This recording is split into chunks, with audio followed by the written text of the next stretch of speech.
again. I'm here with my fragrance reviewer tag, and yeah, I hope you enjoy it.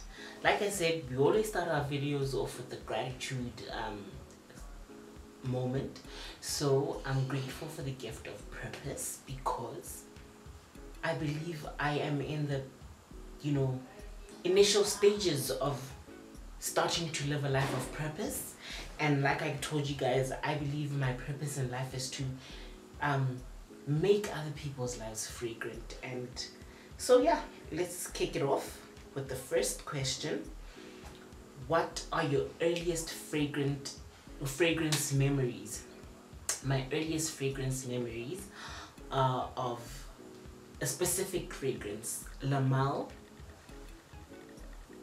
from the house of Gautier, and my father wore it. I think that was his signature scent when I was growing up. Like, I was in like preschool, so that's like 4 or 5 years old. It wasn't like, you guys remember, it wasn't the little tin, round tin, and you opened it and the shape of a man basically was, it was blue. It was amazing. I just thought, Daddy, what is this? And I just thought, oh my god, this is such a beautiful fragrance. And my mom had the female version of it, but that wasn't necessarily one of my favorite fragrances of hers. Fragrance memories in terms of like the fragrances that she wore that I really loved, Samsara, which is a fragrance that I wear today and I cannot live without it. Coco Chanel, Chanel No. 5, those are my fragrance memories. So whenever my parents got ready, I made sure I was in their room, made sure that I also got myself a little spray, and La Mal is the fragrance that I remember like vividly. That's my earliest fragrance memory. What was your first fragrance purchase?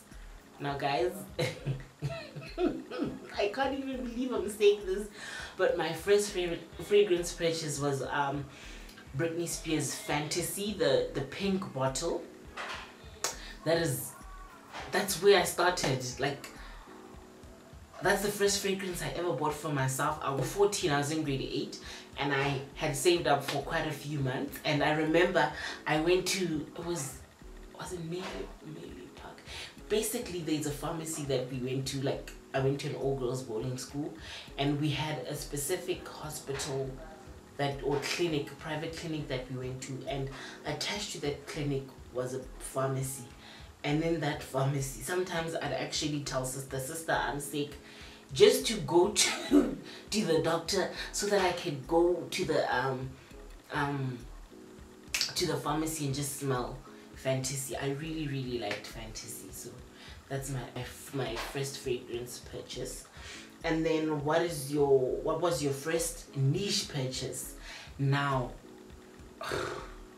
every time I think about this, I'm just like, Pam, we need to work on you. Like, my first fragrance, my first niche purchase was a bottle of Tobacco Vanille, and because I didn't understand what a niche fragrance was at that point, I just arrived in the UK like a month in. I wasn't exposed to the fragrance industry as it is abroad, because in Africa, honestly, we're still infants when it comes to perfume. So I was learning, and Tobacco Vanille was a fragrance I was hearing a lot about. That's when I discovered Fragrantica, Base Notes, YouTube, fragrance groups on Facebook, and Tobacco Vanille was all I heard about. I'm like, I need me some Tobacco Vanille because I cannot go without it, and I got it. I wasted it. I wore it to my lectures, and you know what the worst thing is? I was in sweaters. And it's just like, what a waste of such a great fragrance. It's just so sad. And it finished within 2 months because I genuinely didn't understand what it was. You get what I'm saying? I appreciated the scent. It was my first winter there, and I got to spend my first winter wearing Tobacco Vanille as my signature scent. So yeah. And then what was your first blind buy? My first blind buy was the bottle of Tobacco Vanille. What was your best blind buy? My best blind buy ever was Andy Towers Incense Rose. If somebody were to ask me what's God's signature scent, God's signature scent is Van Cleef and Arpels Boudoirs. But when God wants us to just know that He is here and He has arrived, He wears Incense Rose. That is a masterpiece. That is one of the greatest fragrance jewels we will ever get, guys. And I mean, I've only ever smelled Incense Rose by Andy Tower. I can't even imagine how great his other perfumes are. I can't wait to smell them. I just wish he shipped off to Africa, because if he did, I would literally have these fragrances. But that's a story for another day. So my best blind buy ever was Incense Rose by Andy Tower. My worst blind buy, I can't really say I've had a bad buy and buy, only because I've only had 3. Tobacco Vanille, Burberry Brit, and the Incense Rose, and I've loved all of them. So I've never really had a bad blind buy. What are your favorite fragrance notes? Anybody who knows me knows that I am the spice god, basically. I love spicy fragrances or spicy notes. Just cardamom, cinnamon, cumin. I love myrrh, guys.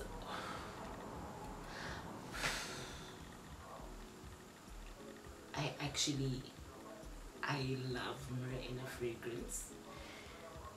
I love incense, and not like the incense that I like, the incense note that I like more the Catholic churchy incense note. I didn't know that you could make perfume with it until I smelled all these fragrances, and I'm just like, give that to me right now. Incense is one of the top notes that I really appreciate in a fragrance. Black pepper. I love ouds. I don't know if you guys have smelled the, you know, the very, it's green but it's deep and it's medicinal and it's thick and it's rich and it's like just a tad sweet. Agar oud, or whatever you call it, cannot live without it. And Cambodian oud, yes. So like woody notes, anything with depth, and that just makes a fragrance interesting. So those are really my main notes. Anything strong and like, and leather. And by the way, my first collection will be leather inspired. I really love leather. Ginger is also one of my notes that I really love. You know, like if I were to go on, I'd never stop. So basically, yeah, you get the gist of it, guys. What is your favorite fragrance house? Guerlain is one of my favorite. I know. Also, I have to be biased and say Andy Tower, although I haven't smelled all his fragrances, only because just by smelling Incense Rose, I know that all his other perfumes are like, because he creates the like Andy Tower was made to create perfume for me. That's what I believe, because he nails the kind of fragrances I like, the depth, the strength, the everything. So Andy Tower and Guerlain, because Samsara and Khadikin, Shalama, Mitsoku. Oh, Mitsoku, guys, Mitsoku. I know it's not one fragrance house, so I have 2 fragrance houses that I like. One just based off just one, literally just one fragrance, Andy Tower, and then Guerlain. Which fragrance best describes you?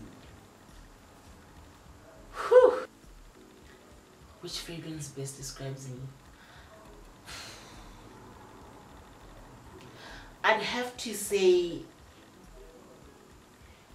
if anybody has tried Amanita, the original, the eau de toilette, the initial creation, that describes me.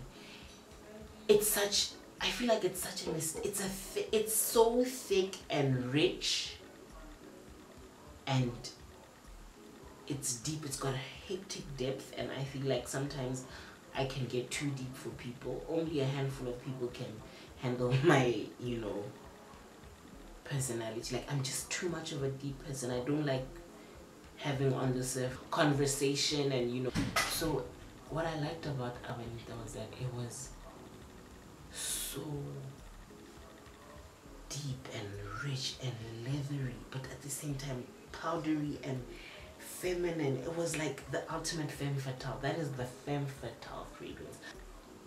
So yeah, Amanita, that is who I am. Like, it's so feminine, but at the same time it's got this rough exterior. You get, or like tough exterior, which is who I am. Like, when people meet me, they think I'm this hard, unfriendly person, but it's only because I don't let people in. I first really, I suss you out, I check you out, I study who you are, and then after I've settled and my spirit has settled into the person that you are, okay, then you experience me and I'm just the most loving and most nurturing person. And that's how it speaks to me.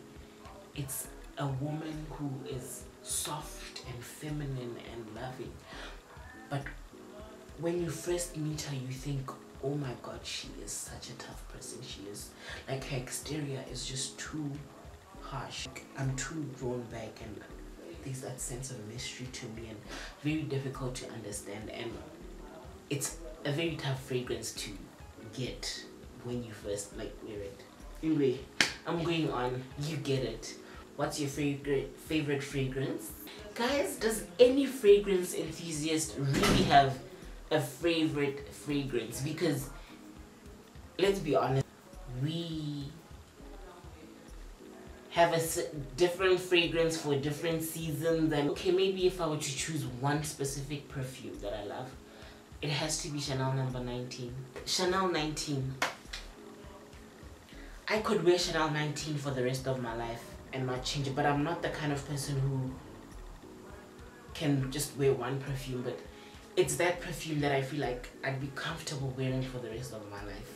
What is your fragrance profile? My fragrance profile,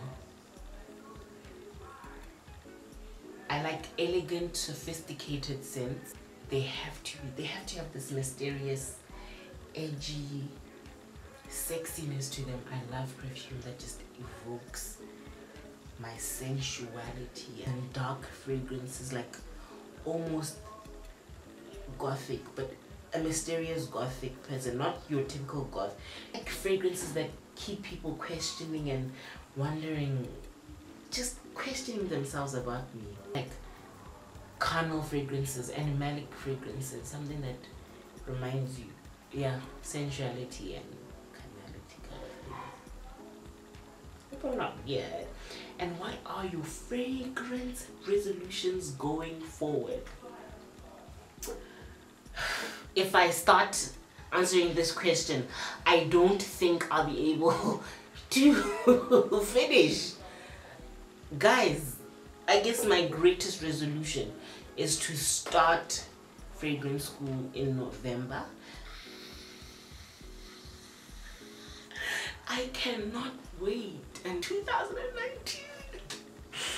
Great year, guys. Great year. My blog. And then just to carry on journeying with you guys and growing and yeah, working towards my fragrance house.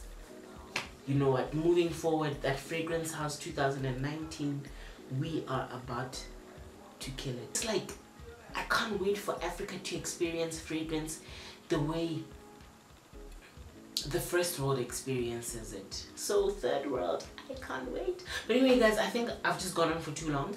Thank you for watching. Thank you for tuning in. Thank you for just giving me your time. Please like, comment, do comment, and subscribe. Yeah, give it a thumbs up if you like it, and just keep coming back.